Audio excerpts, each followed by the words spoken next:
nagaa maatiiwwan Abdii Akaadaamii akkam jirtu nagaa keessanii fayyaa keessanii egaa rammoo kan waliin ilaallu fiiziksii kutaa 11 unit 3 motion in 1 and 2 dimensions part 3 equations of uniformly accelerated motion in 1D kan jedhu ilaalla jechuudha. Egaa himoota wal qixaa yookiin immoo foormulaawwan sochii gula wal fakkaataa in 1 dimension kallattii tokko irratti kan ilaallu ta'a jechuudha. Egaa viidiyoon kun viidiyoo jalqabaa erga Abdii Physics Akaadaamiin gara Abdii Akaadaamiitti jijjiiramee ta'a jechuudha. Kanaafuu isinis chaanalicha subscribe gochuudhaan jajjabeessaa. Akkasumas immoo viidiyoowwan like gochuun share gochuun barattoota bira akka ga'uuf gahee keessan bahadhaa jechuudha. Kallattumaan gara qabii keenya har'aatti seennaa jechuudha. Sanaan dura kutaa har'aa keessatti kan ilaallu maali kan jedhu jechuudha. As keessatti first we derive equations of motion for uniformly accelerated motion in a straight line. Egaa daandii sirrii yookiin immoo 1D motion keessatti maal goona jechuudha.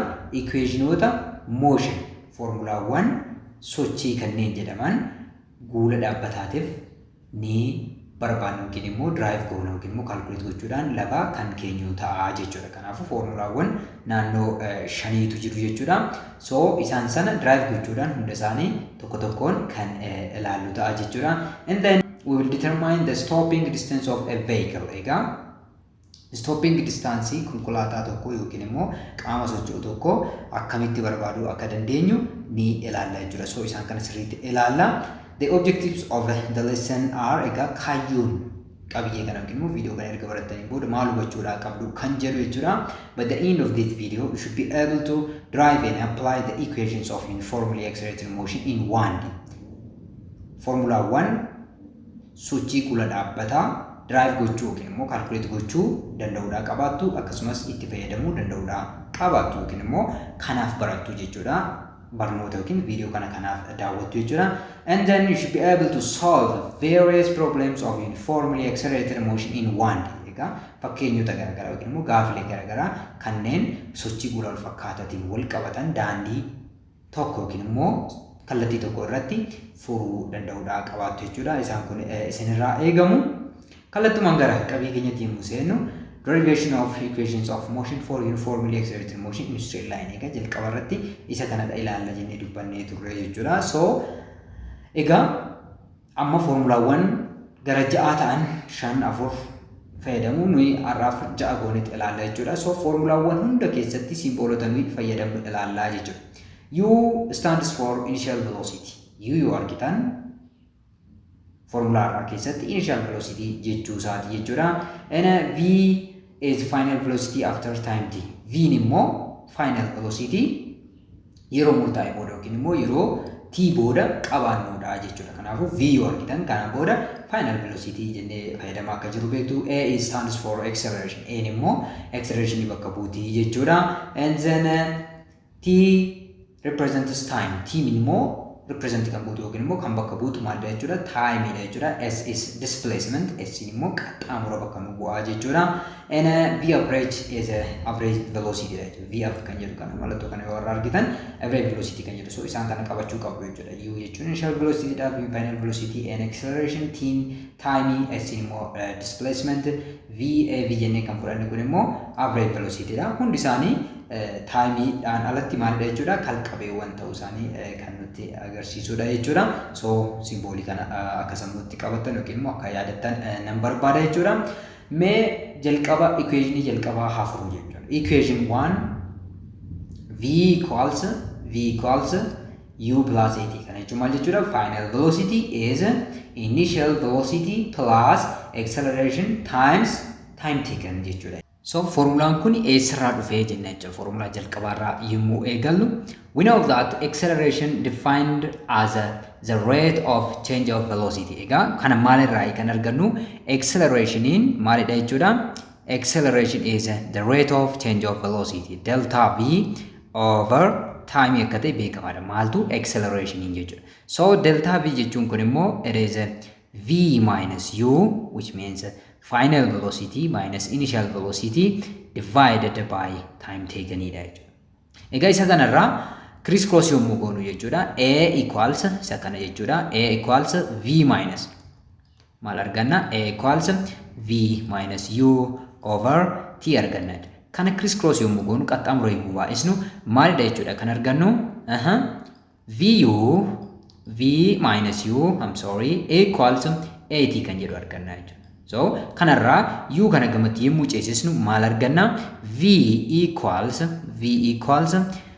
u plus negative waan ta'eef iddoo kanatti gamatti yommuu ceetu positive taatetti ceeti u plus 80 jennaan jechuudha. This is the first equation of motion in uniformly accelerated machine. The first equation kan jedhamu yeroo baay'ee equation isa kanadha jechuudha. So salphumatti isa kanarraa kan dhufeedha jechuudha inni jalqabaan jechuudha. Isa lammaffaatti immoo yommuu dabarru equation lammaffaan maalidha jechuudha? V average equals u plus v over 2 or v plus u over 2 doesn't matter iddoo wal jijjiirree jechuudha. So inni kun maalirraa dhufe kan jedhu ilaallaa jechuudha.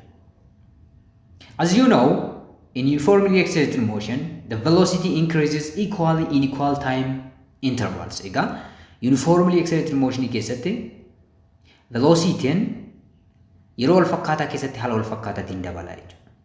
Yeroo wal fakkaataa keessatti haala wal fakkaataatiin dabala jechuudha. Fakkeenyaaf kana jechuun maal jechuudha? Osoo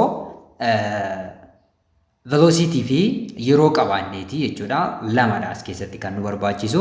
Mee haa jennuuti velocity'n qaama tokko yeroo tokko sekondii irratti inni kun sekondiidhaan jechuudha taayimiin keenya osoo 10 meetira per sekondii ta'eeti meetira per sekondiidhaan fudhachaa jira.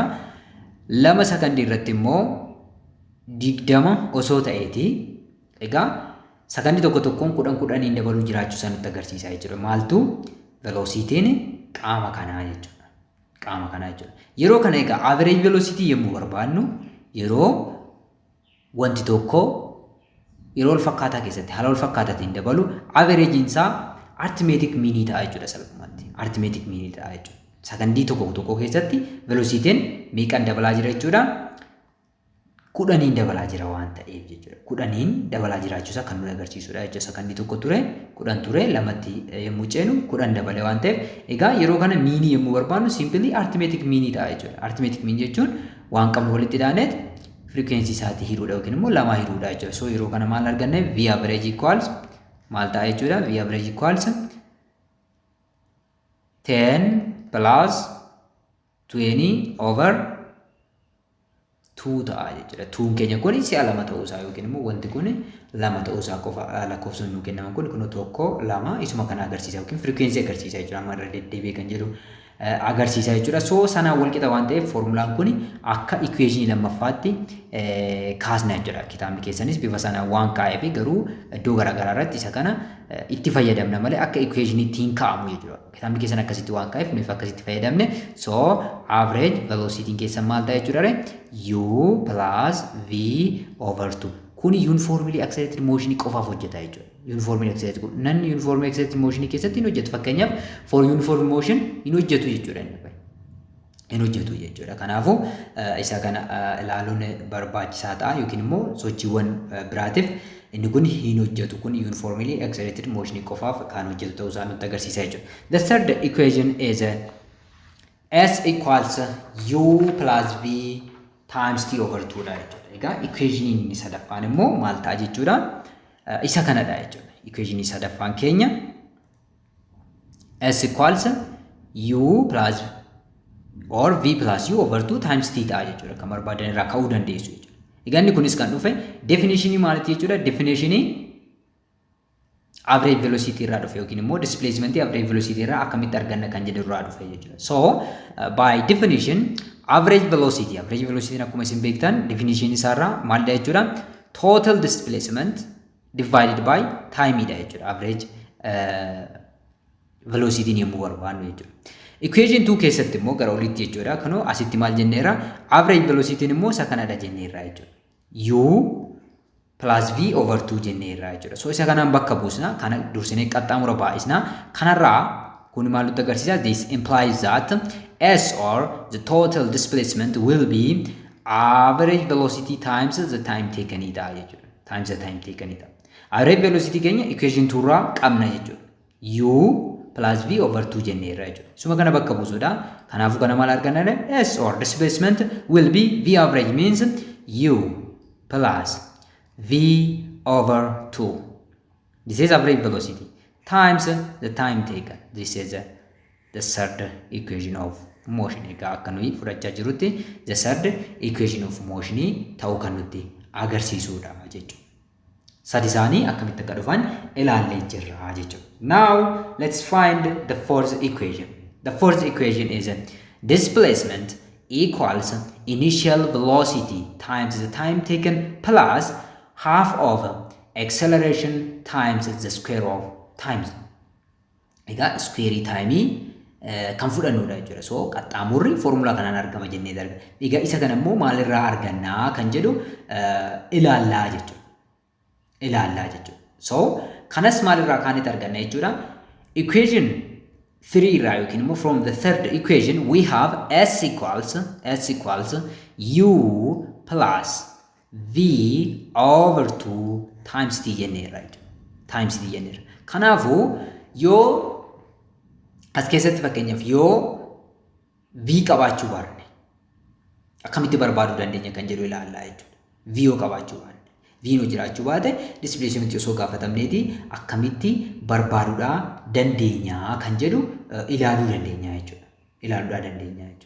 Fakkeenyaaf equationota gara oliitti ilaallee yoo fudhanne equation 3 yoo fudhattan equation 3 yeroo kamidha kan itti fayyadamnu yeroo acceleration nu kennamu baatedha jechuudha. This is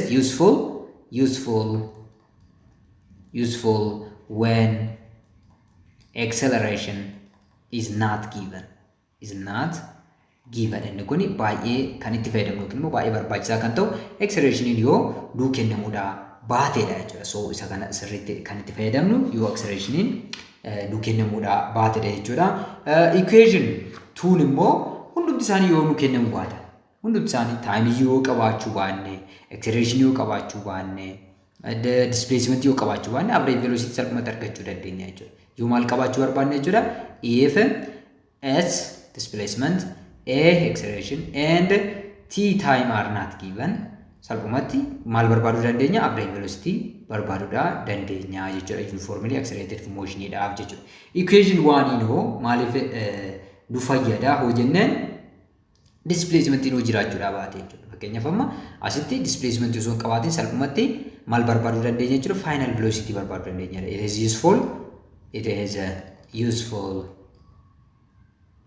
useful if displacement is not given. Displacement yookiin immoo qaxxaamurri osoo hin kennamin salphumatti barbaaduu dandeenya. Is not given osoo hin kennamin nuyi maal barbaaduu dandeenya jechuudha? Final velocity formula kan fayyadamne salphumatti barbaaduudha dandeenya jechuudha. Egaa yeroo kam baay'inaan itti fayyadamna isa jedhu deebisuufidha jechuudha.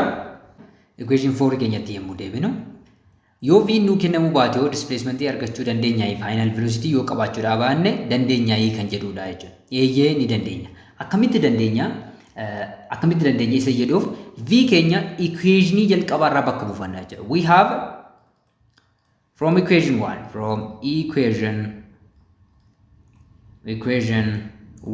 we have v equals u plus at.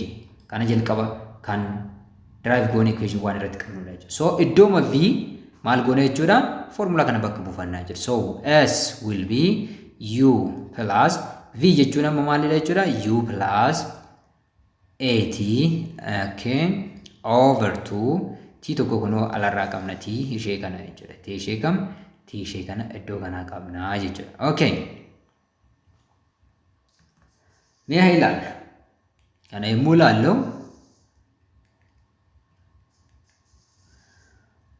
kana ilaallaa jechuudha. Isa kana salphisna. Yommuu salphisnu u plus u walitti dha'uu dandeenya 2u arganna jechuudha. 2u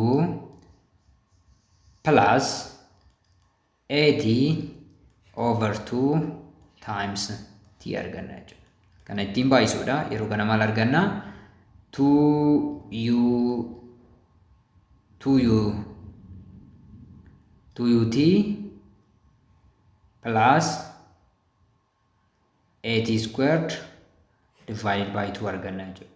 Kana daddabaasnee barreessuu dandeenya. S equals 2ut over 2 egaa lamaan isaanii walitti qabattee jirti koomanii lamaaniif waan taateef jechuudha 2 jala jirtu tuni 8 squared over 2 ta'a jechuudha yeroo kana asitti 2tiin ni salphatti maaltu nu hafa s equals ut plus 1 over 2 squared jenna jechuudha kuni equationii afraffaa keenya kan nu ta'udha jechuudha egaa equationii kanas kan itti fayyadamnu yoo final velocity nu kennamuudha baate initial velocity time fi acceleration nu qabaanne salphumatti displacement deebisuu immoo argachuu dandeenya jechuudha so this is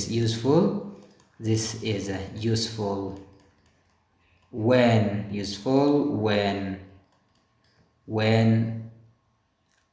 v or final velocity is not given kanaafu final velocity osoo nu kennamin salphumatti displacement akka barbaannuuf formula nu gargaaruudha jechuudha so ammammaatti formulaawwan afur akkamitti drive akka ta'an ilaallee jirra jechuudha so ammammoo kallattumaan gara formula maalitti dabarra formula isa shanaffaatti darbinaa jechuudha formula isa shanaffaatti darbinaa jechuudha formula isa shanaffaan immoo maalidha jechuudha s equals vt minus 1 over 2 at squared dha jechuudha vt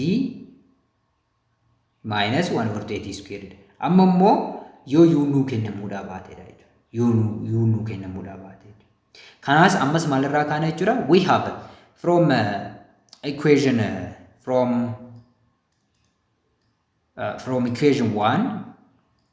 from equation 1 we have v equals u plus 8 which implies that u equals v minus 8 u immoo v minus 8 ta'uu nutti agarsiisa jechuudha egaa equation 4 irraa kaaneet kana bakka buusuu dandeenya jechuudha equation 4 irraa fudhachuu dandeenya equation 4 maal jedha ture equation 4 s equals ut minus plus 1 over 2 at squared jedha jechuudha equation 4 dha jechuudha u maal jenne dareema yoon v minus 8 dha jenne jechuudha isuma kana bakka buusa u jechuun v minus 8 plus times t plus t kun v minus 18 u dha timing keenya iddoo kana jira ittiin baay'isuu qabna iddoo kanatti plus 1 over 2 at squared isa kana ta'a jechuudha kana yommuu rarraabsinu s will be egaa s keenya yeroo kana maal ta'a jechuudha s will be vt minus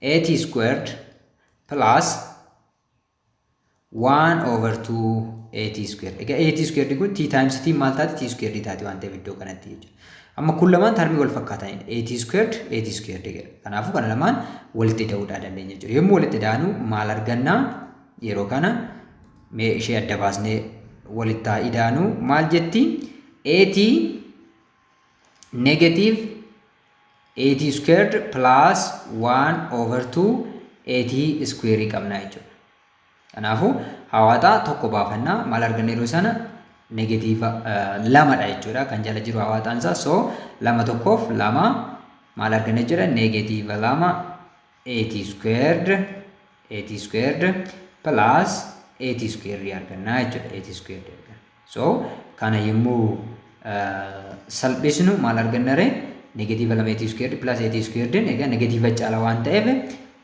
negative 180 squared yookiin immoo negative 80 squared arganna jechuudha jalaa meeqa qabna 2 arganna kana jechuun immoo gabaabaatiin minus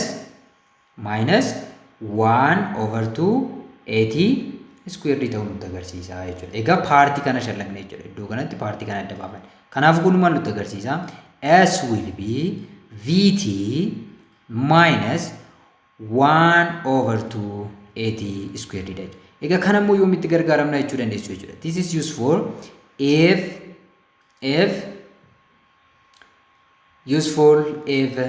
u is not given and we are asked to if we asked for or to find for s or to find sc barbaadu yookiin immoo displacement barbaaduudhaaf yommuu gaafatamne yuun osoo nu kennamin salphumatti formula kana fayyadamnee argachuudha dandeenya. Bakkuma buusatii barbaaduudha jechuudha. Baay'ee salphaa fi kan namatti toludha jechuudha. Homaa waan wal xaxaa ta'e miti. Fifth equation akkaataa qabiyyee keessaniitiin yookiin immoo akkaataa kitaabni keessan isinii kaa'een isa kana fakkaata jechuudha. Inni itti aanu equation 6 dha jechuudha. Saxumuraati jechuudha. So to derive the sixth formula, let's start from the third equation. Egaa third equation akkuma beekamu maal jedha ture? S equals u plus v over 2 times t ta'a jennee irraa jechuudha. Times t ta'a jennee irraa jechuudha. But from the first equation, egaa first equation kun baay'ee murteessaadha jechuudha. Isuma fayyadamnee wantoota garaagaraatiif bakka buusatee deemna jechuudha. From the first equation, we have v equals u plus at qabna jechuudha. T noonuu kennamuu baate akkam goona kan jedhu amma T-dhaaf drive gochuu ni dandeenya jechuudha. Ni dandeenya jechuudha. So T maal ta'a as keessatti? T equals v minus u over a ta'a jechuudha. U'n gamanatti yommuu ceetu negatiiva taate ceeti.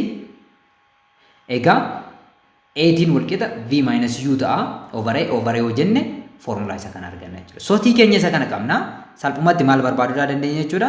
Salphumatti T malee displacement keenya barbaaduu dandeenya jechuudha. Sanaan booda gara velocity yookiin immoo final velocity jijjiiruu dandeenya jechuudha. Yeroo kana maal ta'a? S will be u plus v over 2 times T jechuun v minus u over a ta'a jechuudha. Times v minus u over a ta'a jechuudha. Isa kana diddiirsuudha jechuudha salphumatti. Isa kana diddiirsuudha jechuudha. So isa kana yommuu diddiirsinu maal arganna? U plus v times warra gubbaa akkuma jiranitti waliin baay'isna jechuudha. V minus u over warra jalaas akkuma jiranitti 2a arganna jechuudha. Kana diddiirsinee yommuu barreessinu u into v minus u plus v into v minus u over 2 dha jechuudha. So s will be s in keessa maal ta'a jechuudha? As kottaati v times u uv ta'a jechuudha. uv qabaanna. So uv minus u times u squared plus ammas as dhaqa v times v squared minus v times uv yookiin immoo vu ta'a jechuudha. Amma tokko rakkoon qabu divided by 2 qabna jechuudha. Divided by 2 qabna jechuudha. 2a qabna jechuudha. I'm sorry. 2a asittis 2a qabna jechuudha. So termii wal fakkaatan amma wal balleessuu danda'a. Kuni positiiva uv dha. Kuni immoo negatiiva uv dha. 0 ta'a jechuudha. Kuni kan nutti agarsiisu this will be v squared positiiva durseen fudhee jechuudha. Minus u squared over 2n maal wajjin wal qixa ta'a? S wajjin wal qixa ta'a jechuudha. So isa kanaaf v squared ittiin bakka buusuun baay'ee salphaadha jechuudha. Egaa kuni S dha jechuudha. Equals to S jennu dhuma kanatti. So criss cross yommuu gooru maal arganna? V squared minus u squared equals 2as ta'a jechuudha. Kanarraa salphumatti v squared dhaaf drive gochuun salphaadha. Negative u squared kana gama kana ceessuudha. Positive ta'ee ce'a jechuudha. Yeroo sana v squared equals u squared plus 2as. Egaa the sixth and the final equation arganneerra jechuudha. So equation kun yeroo time nuun kennamne it is useful if time t is not given. Yoo nuun kennamu baate time t is not given yoo nuun kennamu baate salphumatti kan as keessaa wanta nuun kennaman kamiyyuu barbaaduu dandeenya. S barbaaduu dandeenya, U barbaaduu dandeenya, V barbaaduu dandeenya jechuudha. So ja'an isaaniitu ilaaleera jechuudha. So mee summarize haa goonu. Isa kana summarize yommuu goonu equationoota ja'an ilaalle jechuudha. Equationiin jalqabaa maal? V equals U plus AT or final velocity equals initial velocity plus acceleration times time dha jechuudha. Isan kun kan displacement yommuu dhabame missing quantity displacement yommuu ta'e kan itti fayyadamnudha. Equation lamaffaa average velocity dha jechuudha. For uniformly accelerated motion, average velocity is simply the summation of initial and final velocity divided by 2 dha jechuudha. isa kanadha jechuudha. Kanaafuu sadan isaanii yoo qabaachuu baate acceleration isin yoo jiraachuu baate displacement time yoo jiraachuu baate final fi initial velocity yoo qabaanne average velocity barbaaduu dandeenya. Average velocity fi final velocity yoo qabaanne initial velocity barbaaduu dandeenya jechuudha. The third equation is s equals v plus u over 2 times t dha jechuudha. Egaa v plus u over 2 jechuun it is average velocity. So average velocity times time taken is the total displacement. Kanaafuu acceleration yoo qabaatin total displacement yookiin immoo velocity yookiin initial velocity yookiin final velocity yookiin time tokko isaanii kan dhaban salphumatti barbaaduu dandeenya jechuudha. The third one is displacement will be initial velocity times t plus half of the acceleration times t squared yookiin immoo time squared dha jechuudha. So kunis yoo final velocity qabaachuudha baanne as keessaa kan barbaade yoo gaafatamne ittiin hojjechuu dandeenya jechuudha. Yookiin S yoo gaafatamne yookiin U yookiin T yookiin immoo A yoo gaafatamne salphumatti deebisuu dandeenya jechuudha. The fifth one is S equals Vt minus 1 over 2 at squared dha jechuudha. Kun immoo initial velocity yemmuu qabaachuudha baanne formula itti fayyadamnuudha jechuudha. Initial velocity yoo dhabame garuu warra sadeen kana qabaanne yoo S gaafatamne salphumatti barbaaduu dandeenya. S in jiraate immoo fakkeenya V yoo gaafatamne barbaaduu dandeenya. T barbaaduu dandeenya. Acceleration yookiin immoo A barbaaduu dandeenya. The last one is V squared equals U squared plus 2AS dha jechuudha. Kun immoo time yoo jiraachuudha baate quantity wawwan hafan salphumatti barbaaduu dandeenya jechuudha. Kanaafuu sadan isaanii nu kennamanii tokko barbaaduun immoo salphaa ta'a jechuudha.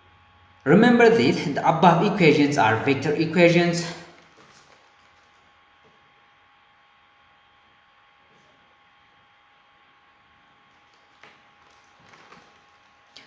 Remember that the above equations are vector equations. It means that we need to take of the direction of the quantities to be added. Egaa formulaawwan armaan olitti ilaalle kun shanan isaaniiyyuu jechuudha. Ja'an isaaniiyyuu enda'um ja'adha kan ilaalle, inuma ja'adha kan ilaalle, ja'an isaaniiyyuu maalidha jechuudha? Vector equations dha jechuudha. Vectoroonni keessa jiru jechuudha. Quantity vector hin taane timing keessa jira.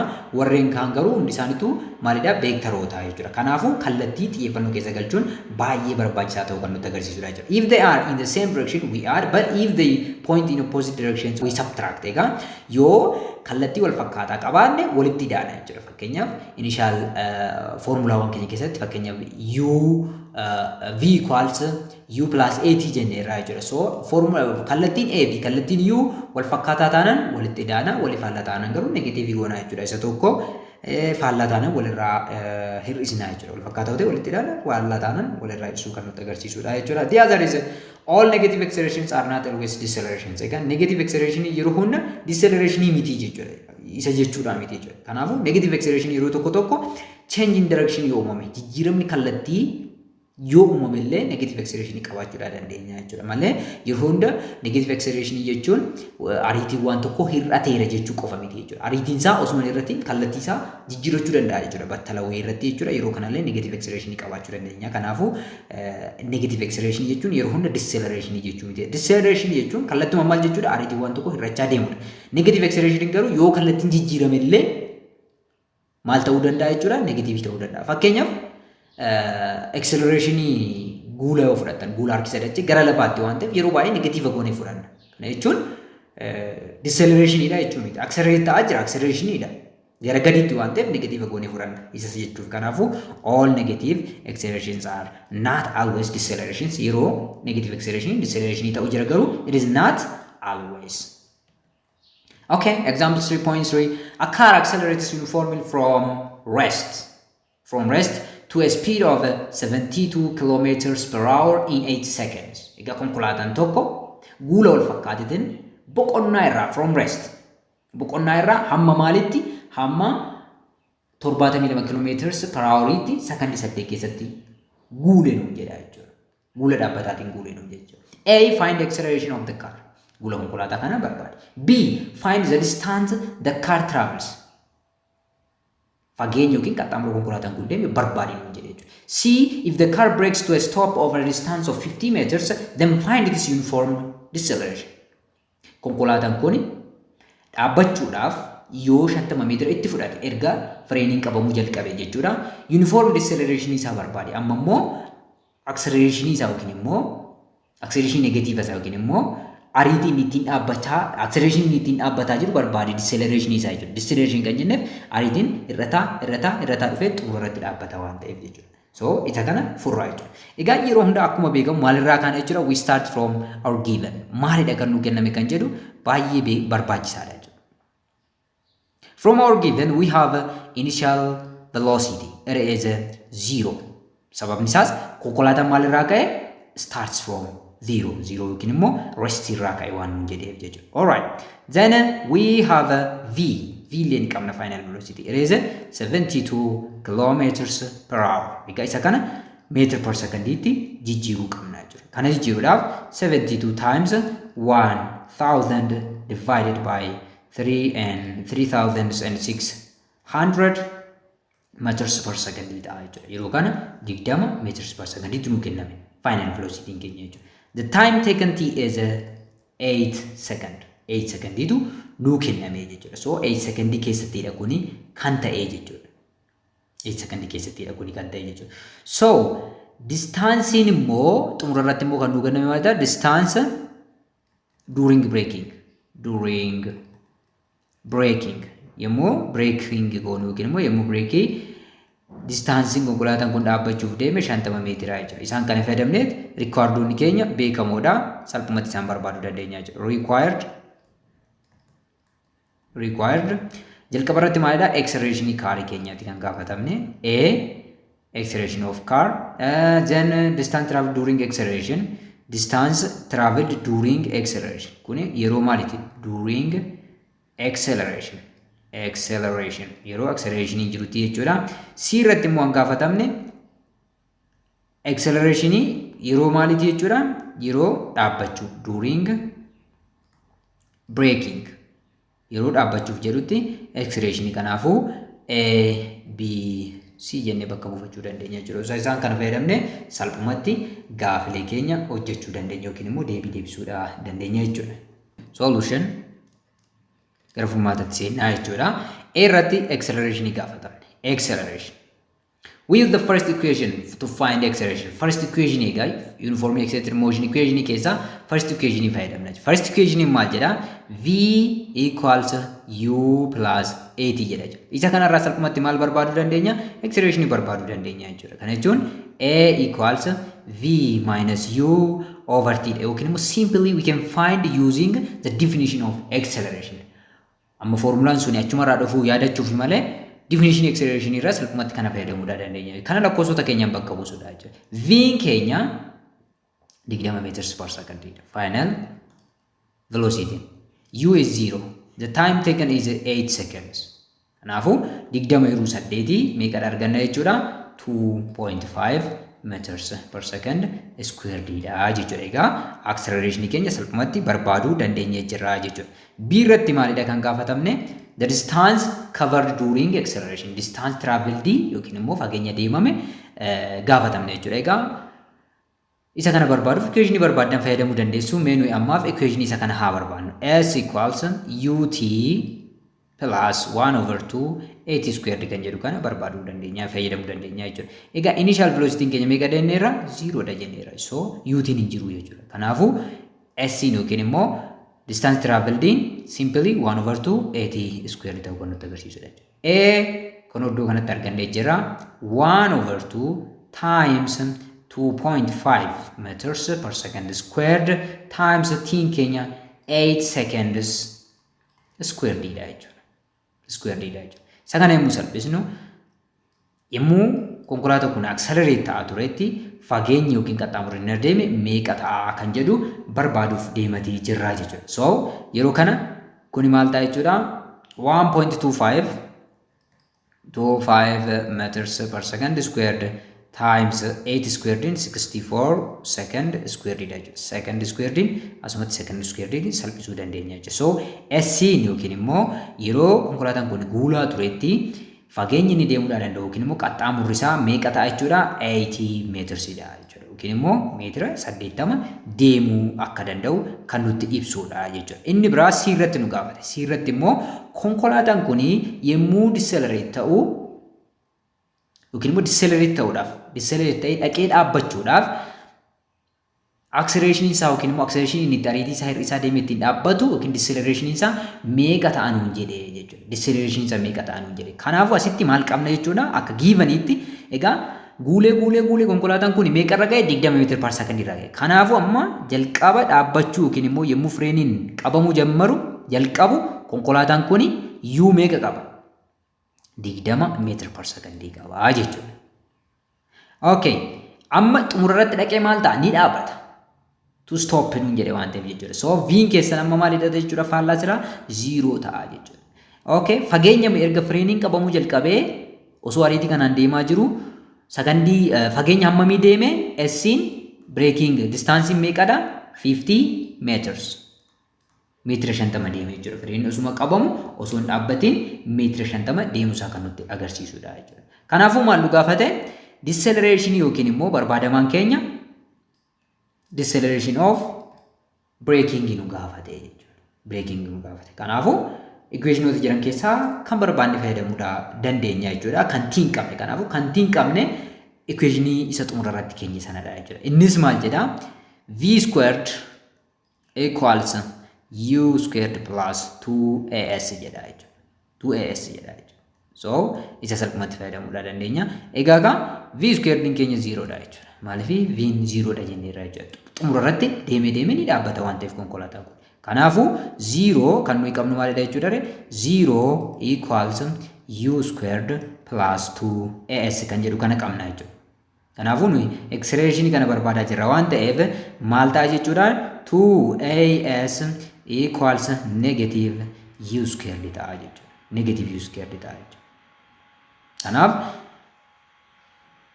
A keenyadha kan barbaadaa jirru. A keenya maal ta'a? Negative U squared over 2S ta'uusaa kan nutti agarsiisudha. Negative of U keenya 20 meters per secondidha. Squared divided by 2 times 50 meters. Egaa isa kana yommuu squared goonu 400 arganna. 400 meter squared over second squared divided by 100 meters. Second arganna. We can simplify 1 meter by 1 meter. Gubbaarratti meetira tokkotu nu hafaa jechuudha. Kanaafuu 400 egaa negatiivni iddoo kana jirti jechuudha. Ishee dagachuudhaan qabnu negatiivni iddoo kana jirti. So accelerationin keenya 400 hiruu dhibbaa meeqadha?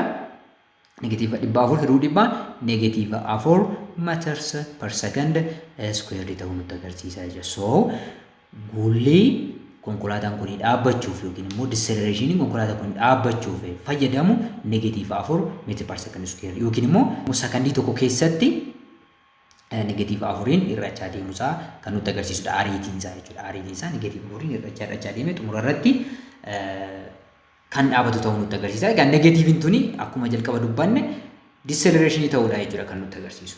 Deceleration ta'uudha yookiin immoo speediin konkolaataa kana 20 irraa xumurarratti gara 0tti xiqqaachuu kan nutti agarsiisudha. Kanaafuu amma negatiiviin tuni asitti maal nutti agarsiifti? Deceleration.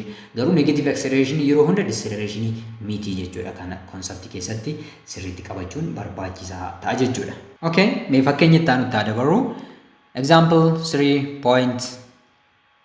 3.4 The Ethiopian Airlines Boeing airplane lands on one of the Bole International Airport runways with an initial velocity of 40 meters per second and then decelerates at 1.5 meters per second squared. Squared iddoo kanatti dhiifama. A. What length of runway will it need? B. For how long it will move on the runway jedha jechuudha. Egaa xayyaara tokko Bole International Airport irratti dhaabachuudhaaf runway yookiin immoo daandii ka'umsaa irra initial velocity 40 meter per secondidhaan osoo jalqabeetii deceleration isaa immoo kan inni ariitii isaa ittiin xiqqeessaa jiru sakandii tokko keessatti 1.5 yoo ta'e yookiin immoo deceleration isaa 1.5 meters per second squared yoo ta'e lengthin runway kana yookiin immoo daandii xayyaarri kun itti dhaabbachuuf isa barbaachisu dheerinni isaa hammam ta'uu qaba nuun jedhee jechuudha irratti. B irratti immoo yeroo hammamiitti fudhata runway kanarra deemee xumuruudhaaf yookiin immoo dhaqee dhaabbachuudhaaf jedheeti nu gaafatee jechuudha. So ammas maal gochuu qabna jechuudha? We need to know our givenota keenya beekuun ammas crucialidha yookiin immoo baay'ee barbaachisaa ta'uu kan nutti agarsiisudha jechuudha. So we have the initial velocity of the airplane. Airplane keenya jalqaba meeqan akka deemaa ture asitti nu kennameera jechuudha. It is 40 meters per second. Isa kana ni qabna jechuudha. Final velocity ni qabna. Xayyaarri kun maal gochaa jira? Land gochaa jira yookiin immoo dhaabbachuufidha jechuudha kan jiru. So it is final velocity will be 0. Dhaqee dhaabbata waan ta'eef jechuudha. And we are given deceleration. Decelerationin yookiin immoo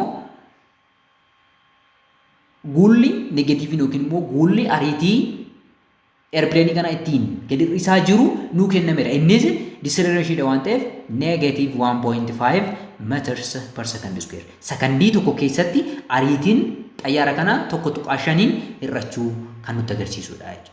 Then requiredonni keenya maalidha jechuudha? Lama qabna, wantoota lama gaafanne. Required A irratti length gaafatamne yookiin immoo displacement gaafatamne jechuudha salphumatti. B irratti immoo time gaafatamne yookiin immoo yeroo itti fudhatu gaafatamne jechuudha. So salphumatti gara solutionitti seenuudhaa dandeenya jechuudha. Formulaa keenya fayyadamuudhaan furuudhaa dandeenya jechuudha. Solution displacement keenya barbaaduudhaaf maal fayyadamna jechuudha? Ammas the six equation sana fayyadamuu dandeenya jechuudha salphumatti.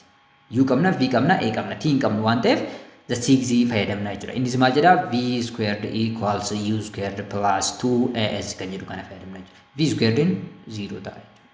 Kanaafuu akkuma silaa 0 equals U squared plus 2AS ta'a. This implies that the displacement will be negative of U squared over 2A ta'uu kan nutti agarsiisudha jechuudha. So isa kana fayyadamne displacement barbaadudha jechuudha. Displacement yookiin immoo runway kun dheerinni isaa meeqa ta'uu qaba jechuudha? Negative of U jechuun 40 meters per second squared divided by twice of negative of 1.5 meters per second squared. So isaan kana meeqa arganna jechuudha? 1600 meter squared per second squared divided by negative 3 meters per second squared dha jechuudha. Second squared dhaan 1 meetiriidhaan bada jechuudha. So negative ni asumatti negative dhaan bada jechuudha. 1600 sadii hiruudha jechuudha. So 1600 sadii yemmuu hirru salphumatti meeqa arganna jechuudha? It will be about 533.3 meters dha jechuudha. So naannoo kana kan argannu. So runway kun yoo xiqqaate amma kana dheerachuun isarraa eegama jechuudha. B irratti immoo time gaafatamne jechuudha. B irratti maal gaafatamne? Time gaafatamne jechuudha. So time argachuudhaaf equationota jiran keessatti the first equation A qabna, amma V qabna, U qabna. The first equation fayyadamuu dandeenya. From the first equation we have V equals U plus 80. From this we can derive for T. T dhaaf salphumatti derive gochuu dandeenya jechuudha. This will be T equals V minus U over A ta'a jechuudha. V minus U over A ta'a jechuudha. So T will be, V is now 0. V keenya meeqadha jechuudha?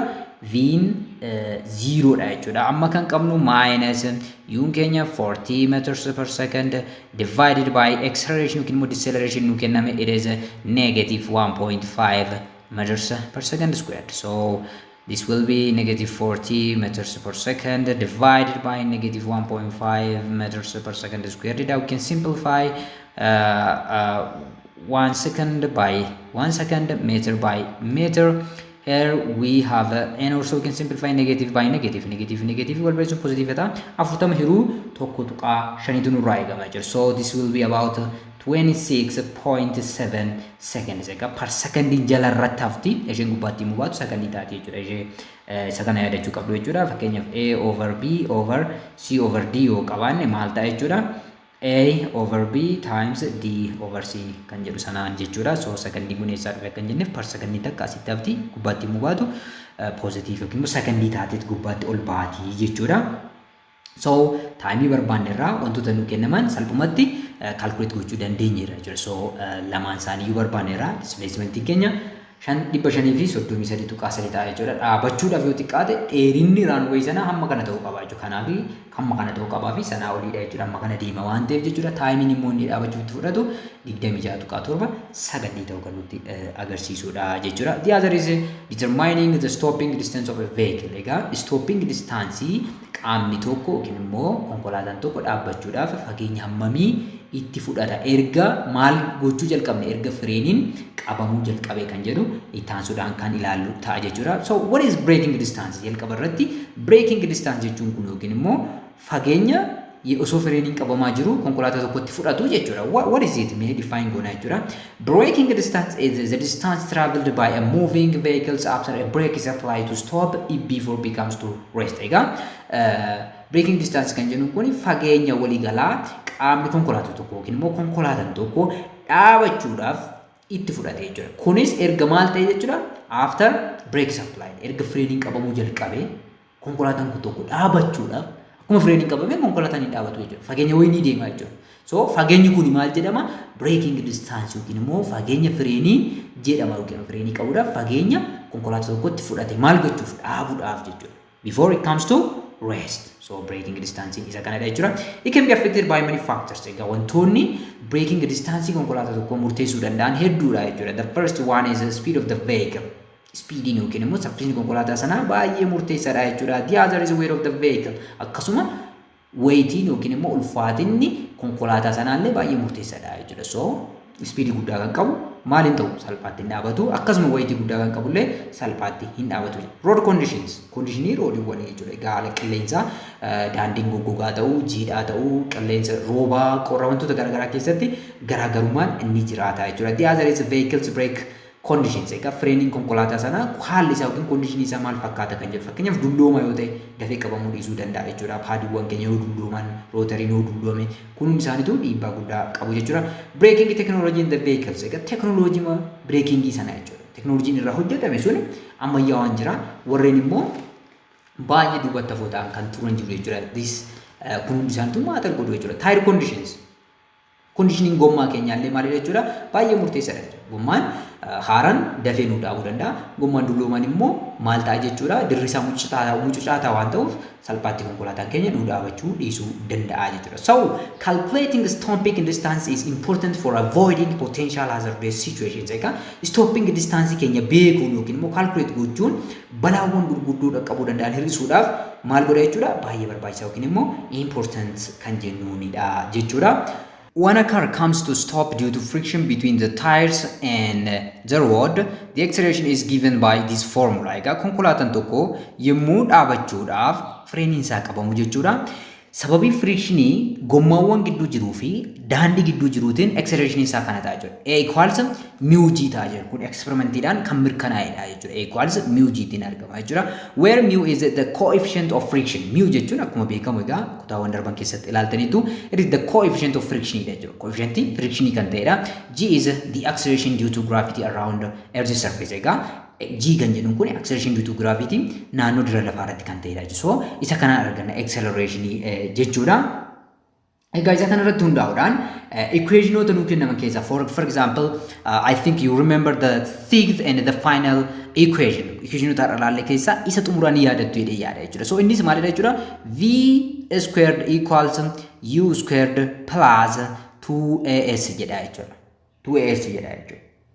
So equationii kanarraa egaa amma kaayyoon keenya maalidha? Konkolaataan keenya deemee xumura irratti maal ta'a? Ni dhaabata jechuudha. Konkolaataan ni dhaabata jechuun V is 0 dha jechuudha. Final velocity keenya xumura irratti 0 ta'a. Konkolaataan keenya dhaqee restitti dhufa yookiin immoo ni dhaabata waan ta'eef jechuudha. So kuni maal nutti agarsiisa? Formulaan keenya maal ta'a jechuudha reeyama? This implies that 0 equals U squared plus 2AS ta'uu nutti agarsiisa jechuudha. 2AS ta'uu nutti agarsiisa jechuudha. Kanarraa eenyudha jechuudha nuyi kan barbaadatii jirru braking distance dha jechuudha. Braking distance. Kanaafuu 0 equals U squared plus kan jedhu kana negative goone jechuudha. Maaliif sochii asii olii yeroo baay'ee positive fudhanna, kan asii gadi immoo negative fudhanna. Acceleration due to gravity immoo yeroo hunda gara lafaatti gadiidha waan ta'eef jechuudha. Kanaafuu negative twice of mu g s arganne jechuudha. Yeroo kana eenyudha kan nuyi barbaadaa jirru amma? S kanadha. S kun amma braking distance dha jechuudha. So this implies that isa kana gamatti yemmuu ceesisnu maal ta'a jechuudha? Negative 2 mu gs equals negative u squared ta'e jechuudha. So we can simplify by negative, then this s is a braking distance or braking displacement dha jechuudha. Braking distance equals u squared divided by twice of mu g ta'uu kan nutti agarsiisudha jechuudha. G squared hiruu lama baay'isuu mu g ta'uu kan nutti agarsiisudha. Egaa inni kun maalidha jechuudha? Braking distance kan jennedha jechuudha. Kaayyoon keenya stopping distance. Kun immoo braking distance dha.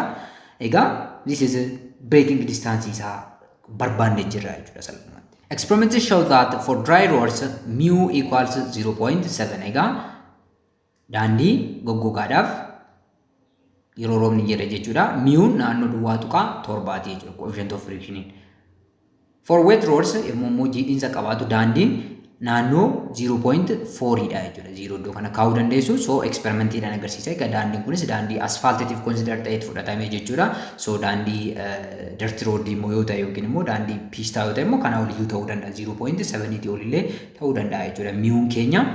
So amma ka breaking distance ilaalleerra jechuudha. Garuu breaking distance kan jedhuu fi stopping distance kan jedhu xiqqoo ishee garaagarummaa qabu. Mee amma immoo stopping distance kana kaayyoon keenya guddaan isa kana barbaaduuf waan ta'eef isa ilaallaa jechuudha. So what is stopping distance? It is the total distance the vehicle travels from the moment the driver notices a hazard until the car stops completely. Egaa stopping distance kan jennuun kun fageenya waliigalaati jechuudha. Stopping distance kan jennuun kun fageenya waliigalaa yommuu konkolaachisaan tokko hazard yookiin immoo wanti ta'e isatti galu akka arge. Fakkeenyaaf asitti diiriin yookiin immoo gadamsi wayii konkolaataa kanatti galaa jira jechuudha. Amma konkolaachisaan as keessa jiru argeera. Yeroo argee qabee hamma konkolaataa inni dhaabutti distaansiin deemamu stopping distance jedhama jechuudha. Yeroo argee fakkeenyaaf amma wanta tokko akkuma argineen deebii ittiin kenninu jechuudha. Reaction time kan jedhamu jira. Ni yaadattu jedhee yaada. So reaction timein maatar godha jechuudha stopping distance irratti jechuudha. Breaking distance qofaadha miti jechuudha. Konkolaachisaan kuni nama haa ta'u wanti ta'e daandii irra galu argeera. Hazardidha jechuudha kuni. Arguusaa fi fireenii qabuusaa gidduu distaansiin deemamu jira jechuudha. Distaansiin deemamu jira. Maaliif akkuma argeen haa xiqqaatu haa guddatu sakandii muraasaaf reaction time yookiin immoo delaying time keessatti ta'u ni jiraata jechuudha. So isa kana reaction distances dabalatee breaking distances dabalatee fageenyi akka nuyi hazardii tokko notice erga gooneen booda hamma konkolaataa dhaqnee dhaabnuutti jiru stopping distance jedhama jechuudha. The stopping distance is actually the sum of two parts. Reaction distance and braking distance. Ida'ama lamaan kanaati jechuudha. Reaction distance ida'u braking distance. Braking distance ilaallerra define goonirra formulaa isaa keenya irra jechuudha. Amma immoo reaction distance kun maal akka ta'e ilaalla jechuudha. Reaction distance fakkeenyaaf suuraa kanarratti sirriitti ibsuuf jechuudha. Konkolaachisaan kun iddoo kana yommuu jiru gadamsa kana argee jechuudha. Argee sammuusaa ajaja fireenii qabu jedhaan sammuusaa garuu fireenii qabuudhaaf fageenya amma kanaa deema jechuudha. Dirqama. Iddoo kana immoo fireenii qabu jalqabeera. Fireenii qabeeyyuu immoo konkolaataa kun dhaabbachuudhaaf amma iddoo kanaatti fageenya deema. Fageenyi iddoo fireeniin qabame hamma dhaabatutti jiru breaking distance jennaan.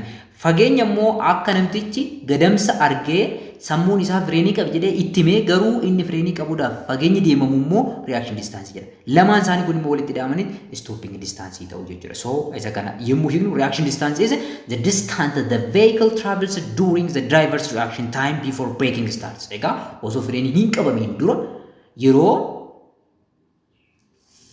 inni hazard yookiin immoo balaa argeen booda osoo inni fireenii hin qabiin gidduu fageenya deemamu jechuudha. Dileeyin jira gidduu kana isiniin jedheera jechuudha. Waan tokko akkuma argineen hin goonu reaction time keenya jiraata sakandii muraasas ta'u jechuudha. Reaction distance jennaan fageenya gidduu kana keessatti deemamu. So reaction distance akkaataan itti barbaannu formulaa keenyaan reaction distance barbaaduudhaa dandeenya jechuudha. Reaction distance S irraa jennuun S sub will be initial velocity of the car. Ariitii konkolaataan sun itti deemaa ture times it is the driver's reaction time. Driveriin kuni reaction time isaa meeqadha kan jedhu murteessaadha. So kunis kan ta'u egaa SR'n reaction distance dha jenneera. U'n initial velocity kaarii sanaati jenneera. TR'n keenya immoo the driver's reaction time. Drivers kan konkolaachisaati jechuudha. Egaa reaction time kan namoota adda addaa jechuudha. The driver's reaction time. TR jennu jechuudha. TR'n kun reaction time ta'uusaa beekamaadha waan ta'eef jechuudha. Braking distance immoo akkuma jalqaba define goone it is the distance that the vehicle travels after brakes are applied until it stops. Egaa braking distance kan jennu kuni konkolaataan kuni osuma fireeniin qabamu fageenyi inni deeme braking distance jedhama. Egaa formulaa isaa jalqaba irratti ilaalleera. S sub B or braking distance will be the initial velocity of the car squared divided by twice of mu g if mu is a the coefficient of friction, and g is acceleration due to gravity. So this total stopping distance will be the reaction distance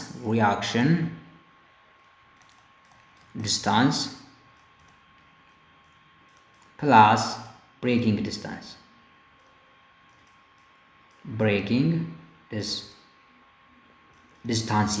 Reaction distance fi braking distance walitti daane maal arganna total stopping distance arganna jechuudha. So kana jechuun formulaatiin immoo yommuu bakka buusnu S stopping distance equals SR reaction distance plus S sub B braking distance dha jechuudha. So isaan lamaan immoo maal akka ta'an ilaallee jirra jechuudha. S stop equals SR jechuun initial velocity of the vehicle times the driver's reaction time plus SB jechuun immoo U squared over twice of mu GT jechuudha. Iddoo kanatti maal qabna jechuudha?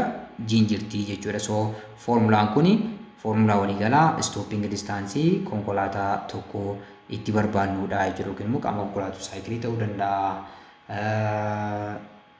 Motor saayikilii ta'uu danda'a kan barbaade haa ta'u bifa kanaan kan barbaannu ta'uu isaa kan nutti agarsiisudha jechuudha. Egaa example kana ilaaluu dandeenya jechuudha. Example 3.41 egaa 41 jedhee 4 ilaalirra waan ta'eef kitaaba keessan irraa 3.2 jedha waan ta'eef 3.3 jennee 2 tti duubatti deebi'uu hin dandeenyu 4 jennee duubatti hin deebinu 41 jennee haa fudhannu jechuudha. Kitaabuma keessan irra kan jirudha. Maal jedha? A compare the stopping distance for the following speeds of an automobile. Egaa stopping distance konkolaattota armaan gadi ilaalaa jedha jechuudha. Speedii garaagaraa kan qaban. Assumes the road is dry and the coefficient of friction between the tire and the road is 0.7. Egaa mee daandiin akka goggogaa ta'etti ilaalaati. Coefficient frictionii gommaa fi daandii gidduu jiru 0.7 yoo ta'e jedha jechuudha. Kanaafuu maal barbaadee jira? Compare godhi jechuudha. Maal stopping distance isaanii ma barbaadna jechuudha. Kamtu dheeraadha, kamtu gabaabaadha jechuudha. B discuss the potential damage that could be caused by the automobile running with 80 km/h compared to the moving with 20 km/h. Egaa waliin madaachisi nuun jedha jechuudha. Salphumatti egaa isa kana barbaaduuf kennamoota keenyadha jechuudha. Consider gochuu kan qabnu maaltu nuu kenname kan jedhu beekuun baay'ee barbaachisaadha jechuudha. Egaa akkuma gabatee irraa ilaalaa turre giivanoonni keenya maalidha jechuudha. Mee ariitiiwwan ariitii isa jalqabaa V1 haa jennu it is 80 meters per second. Isa lammataa V2 haa jennu it is 60 meters per second. V3 haa jennu isa sadaffaa 30 meters per second. Inni xumuraa V4 meeqadha jechuudha? 20 kilometer per hour siidha jechuudha. Yuunitiin isaanii hundumti isaaniitu meetir per second osoo hin ta'in kilometer per hour kilometer per hour dha jechuudha. Hunduma isaanii kilometer per hour tiin qabattu jechuudha. Kuni kennamaa keenyadha jechuudha. Coefficient of friction yookiin immoo mu nu kennameera jechuudha. Mu is 0.7 dha jechuudha. And gravity is known. G equals 9.8 meters per second squared dha jechuudha. Kuni beekamaadha. So mee reaction time immoo hin qabnu. TR common yoo ta'e yookiin immoo giddu galeessaan 1 second dha jennee fudhannu. Calculation ifis akka nu salphatu egaa use your reaction time jechuudha. Reaction time keessan fayyadama. Reaction time keessan immoo maloota garaagaraatiin barbaadachuu yookiin immoo check gochuu ni dandeessu jechuudha. Common value waan ta'eef jechuudha. Noi kan 1 second fudhanneef jechuudha. Required keenya maalidha jechuudha? A irratti kan gaafatamne what is our required? Required A stopping distance dha. Hunduma isaaniitiif maalidha stopping distance?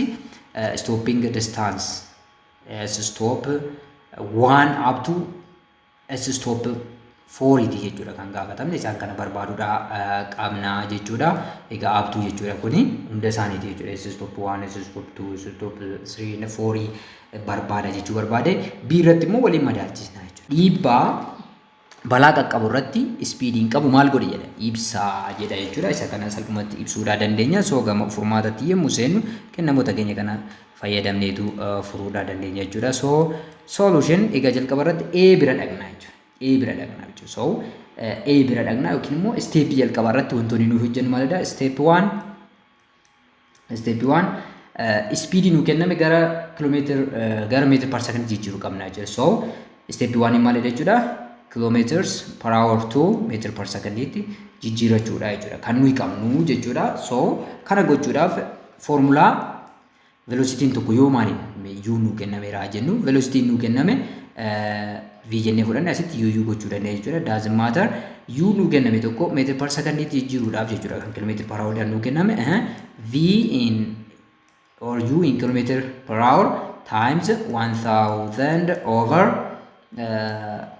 3600 dha jechuudha. So meeqa namarraa kaane u1 haa barbaannu. u1 maal ta'a jechuudha? Meeqatu nu kenname u1? u1 80 kilometer per hour dha jechuudha. So maal ta'a kun 80 divided by 3.6 meters per second yemmuu hirru 22.22 meters per second ta'a jechuudha. U2s akkasumatti barbaaduudhaa dandeenya. U2s yemmuu barbaadnu U2 meeqa nu kenname 60 km per hour. Kanas meetir per second yemmuu jijjiirru 60 divided by 3.6 meters per second ta'a jechuudha. Kunis yemmuu hirtan 16.67 meters per second ta'a. Egaa tartiibuma kanaan hunduma isaaniitu maal barbaaduu dandeessu jechuudha? amma U4 tti hunduma isaaniitiif barbaaduu dandeessu jechuudha. Egaa kun U2 jenne amma U4 tti meetir per second jijjiirtu nurraa eegamaa jiru. Bifuma kanaan deemtanii jijjiirtu jechuudha. So amma nuyi gabatee keenya guuttannaa jechuudha. Meetir per second nuun jedhe waan ta'eef. Egaa meetir per second tiin inni jalqabaa kun akkuma jalqaba kaalkuleet kun 22.22 meeters per second ta'a. 60 immoo meetir per second tti 16.67 meters per second ta'a. Inni sadaffaanis foormulaa sana fayyadamtanii cheeggootu jechuudha. 3.3 meters per second ta'a.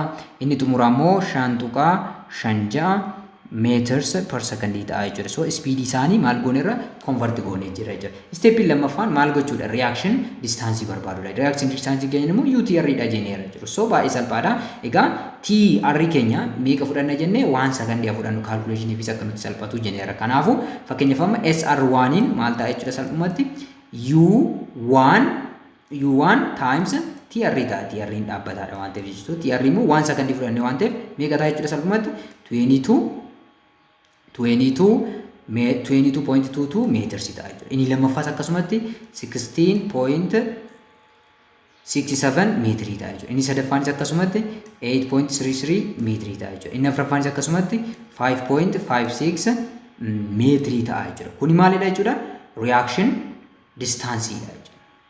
Fageenya akka namtichi balaa yookiin immoo konkolaataa dhaabuudhaaf akka qabu baree fi yeroo inni fireenii itti qabuuf jalqabu gidduu jiru jechuudha. Balaa arguu fi fireeniin qabamuu jalqabu gidduu distaansii deemamu reaction distance jennaan jennee bakka buusne irraa jechuudha. Kanumarraa immoo breaking distance barbaadan jedhe. Breaking distance immoo u squared over 2ug dha jechuudha. So isaan fayyadamne steepii sadaffaa irratti barbaaduu dandeenya. Fakkeenyaaf amma u square kan jalqabaa fudhachuu dandeenya. Kan jalqabaa amma 22 squared divided by 2.072 times 0.7 times 9 meter per second square ta'a jechuudha. So isa kana yemmuu baay'istan meeqadha kan argattan 36 meter ta'a jechuudha. Formulaa kana fayyadamtanii ammas inni sadaffaan meeqa ta'a? Inni lammaffaan meeqa ta'a? 20.25 meter ta'a jechuudha. Inni sadaffaan 5.06 meter. Inni xumuraa immoo 2.25 meter jechuudha. So stopping distance immoo lakkoofsota kana lamaan lakkoofsota as jiran kana lamaan walitti hidhuudha jechuudha. So lakkoofsota kana lamaan walitti hidhuun immoo maalidha jechuudha? Baay'ee salphaa kan ta'edha. So kan jalqabaa yommuu walitti hidhaanu fakkeenyaaf SR'n keenya asitti meeqadha? Meeqa jennee 22.22 meetira plus 36 meetira. Kanaafuu meeqa dhufa jechuudha? 58.22 meetira arganna jechuudha. Iddoo kanatti 16.67 ida'uu 20.25 36.92 meter check gochuu dandeessu jechuudha. Tarii dogoggora yoo qabaate 8.33 meter plus 5.06 kanas walitti daatu kalkuleetarii fayyadamtanii jechuudha. 39 meetiridha. Inni xumuraas 5.5 ida'uu 2.25 7.81 meetira jechuudha. So isa kanadha. Egaa xumura irratti effectiin inni qabu maal inni nuun jedhe jechuudha. The highest speed may cause a difficult damage damage guddaa cause gochuu akka danda'u. Kanaafuu isa kamtu caala jechuudha. Isa speed guddaa qabutu difficult damage qaqqabsuu akka danda'u kan nutti agarsiisudha jechuudha. In today's session we derived equations of motion, force, uniformly accelerated motion, straight line. Egaa straight line motioniidhaaf equationoota meeqa drive goone? Equationoota 6 drive goone jechuudha. Equationoota 6 ilaalle jechuudha. Equation inni jalqabaa equation 1 jennee kan ilaalle maal jennee? V equals U plus AT jennee jechuudha. Yoomitti fayyadamna jennee yommuu displacementiin nuu kennamuudhaa baate salphumatti kanneen afran kana keessaa sadi nuu kenname tokko barbaaduudhaa dandeenya jennee jechuudha. The second equation is average velocity. Average velocity in UAM, uniform accelerated motion, is U plus V over 2 dha jechuudha. Sadaffaa irratti kan ilaalle displacement dha. Displacement akkaataatti barbaaduu dandeenyu U plus V over 2 times T jennee jechuudha. U plus V over 2 jechuun average velocity dha. So displacement in average velocity times time taken waan ta'eef jechuudha. Afuraffaa irratti formulaan nu ilaalle yookiin drive goone S equals UT plus 1 over 2 AT squared jennee jechuudha. Yommuu final velocity qabaachuudhaaf baanne warreen kan wal jala jijjiirree barbaaduu dandeenya jechuudha. Tokko isaanii kan gaafatamne achiin kan laalle immoo S equals VT minus 1 over 2 AT squared dha yommuu U qabaachuudhaaf baanne kan itti fayyadamnudha jechuudha. Jaffaa irratti immoo kan laalle V squared equals U squared plus 2AS jennee yommuu taayimii qabaachuudhaaf baanne equation itti fayyadamnu bifa kanaan arganne jechuudha. And then we determined the stopping distance of a vehicle. Okay, more stopping distance of vehicle tokko akkamitti barbaaduudha akka dandeenyu ilaalleera jechuudha. So the total stopping distance of a vehicle will be akkuma ilaalaa turretti maal ta'a jennee reaction distance plus braking distance lamaan isaanii immoo akkamitti akka barbaadaman ilaallee jirra jechuudha. Kutaa irraatiif qabadde kanan isiniif dhiyaadhe isuma kana fakkaata ture. Kutaa ittaanu keessatti part 4 ilaalla jechuudha. Egaa part 4 is review questions 3.2 ta'a jechuudha. Kanaafuu isinis hamma ammaatti chaanaalii keenya subscribe hin goone taanaan subscribe gochuudhaan maatii ta'a. Maatii taatan immoo viidiyoowwan like share gochuudhaan hiriyoota keessanii fi barattoota Oromiyaa guutuu bira akka dhaqqabuuf gahee keessan baadhaa. Qabiyyee ittaanu kanaan hamma dhufutti fayyaa gaanaaf ta'a. Sirriitti dubbisaa. Learn smart, shine bright with Abdii Academy.